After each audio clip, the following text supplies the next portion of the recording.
Je vous retrouve aujourd'hui pour découvrir les nouveautés de la Peugeot 308. Et je rejoins David Urbain, le chef de produit, qui va nous expliquer tout cela dans le détail. Bonjour David. Bonjour Olivier. Alors cette Peugeot 308, c'est toujours un succès? Oui, c'est un succès. Avec plus de 1 500 000 unités vendues, 40 prix qui ont salué son design, ses qualités dynamiques incomparables. Alors 40 prix, si j'ai bonne mémoire, elle a remporté le Car of the Year, c'était en quelle année? C'était en 2014. 2014, donc elle fait partie de la famille des Peugeot qui ont été primés au Car of the Year. La toute dernière nouvelle Peugeot 208, c'était cette année, en 2020. Alors pourquoi ces évolutions produits aujourd'hui sur Peugeot 308? 308 évolue dans le segment des berlines compactes, qui est un segment très concurrentiel avec des produits forts en contenu technologique.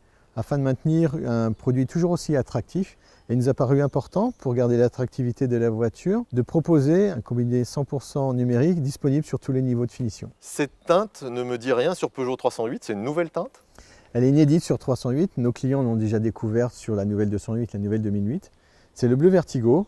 C'est une peinture tricouche qui offre plus de nuances, plus de profondeur et qui souligne magnifiquement les lignes de cette Peugeot 308. Il y a une option que j'aime beaucoup sur Peugeot 308, c'est les chromes qui passent tous en noir. C'est toujours disponible? Oui, cette option s'appelait le Black Pack, qui est toujours disponible au catalogue. C'est un certain nombre d'éléments chromes qui sont passés noirs, notamment en face avant, avec des jantes spécifiques, des jantes qu'on appelle Black Saphir, avec un vernis Black Mist.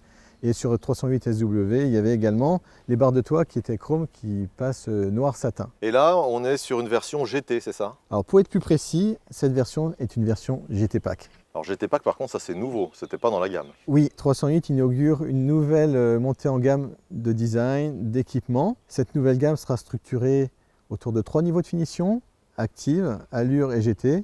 Et entre chaque niveau de finition, on va proposer des niveaux intermédiaires 10 packs, pour proposer à nos clients plus de confort, plus d'esthétisme ou plus d'aide à la conduite. Alors aide à la conduite, tu fais bien d'en parler parce que c'est cher à la marque Peugeot, le plaisir de conduite.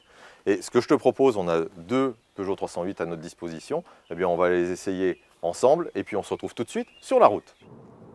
Bien David, tu m'entends? On se retrouve donc au volant de notre Peugeot 308. Alors je vois là devant moi donc le iCockpit digital, on a plusieurs pages de configuration disponibles. Oui, tu as 6 configurations possibles avec 2 configurations personnalisables au choix du client selon ses préférences. D'accord, et donc je peux les sélectionner avec un push sur mon volant. Oui, le push qui est situé à gauche du volant avec le petit icône reconnaissable. D'accord, très bien. Alors au niveau de l'écran central, il y a eu des évolutions parce que j'ai l'impression que quelque chose a changé. À l'écran tactile, on a apporté un effet brillant, dit glossy, qui apporte plus de modernité au Peugeot iCockpit désormais digital et qui est en cohérence avec la dalle numérique haute définition. Alors on n'a pas parlé encore des moteurs sur cette Peugeot 308, donc ta gamme moteur aujourd'hui elle se compose de quelle version? Alors ma gamme moteur est à la fois essence et diesel bien sûr. En essence 2 motorisations, un PureTech 110 en boîte de vitesse manuelle à 6 rapports, un PureTech 130 qui est disponible à la fois en boîte de vitesse manuelle à 6 rapports et en boîte EAT8. Quant au diesel, 2 motorisations, un Blue HDI 100 en boîte de vitesse manuelle à 6 rapports et un Blue HDI 130 à la fois en boîte manuelle et en boîte EAT8. Donc et en parlant de dynamisme, David, on a toujours une version GTI à la gamme, dis-moi. GTI reste à la gamme avec le PureTech 263 chevaux, 340 Nm de couple et un niveau d'émission CO2 en cycle WLTP contenu, 169 grammes.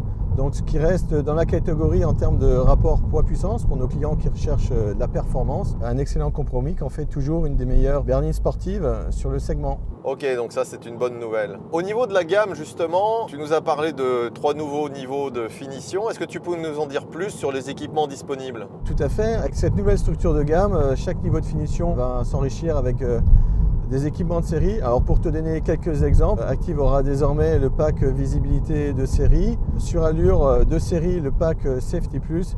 Et à partir d'Allure Pack, 308 bénéficiera de l'ensemble des aides à la conduite dont elle dispose. Merci David pour tous ces éléments, c'est maintenant plus clair. Que ce soit la gamme, les équipements et puis le iCockpit digital. Bon, toujours autant de plaisir de conduite. Je te propose de finir notre road trip et puis on se retrouve à notre point de départ. A tout de suite. Ok, très bien, à tout de suite.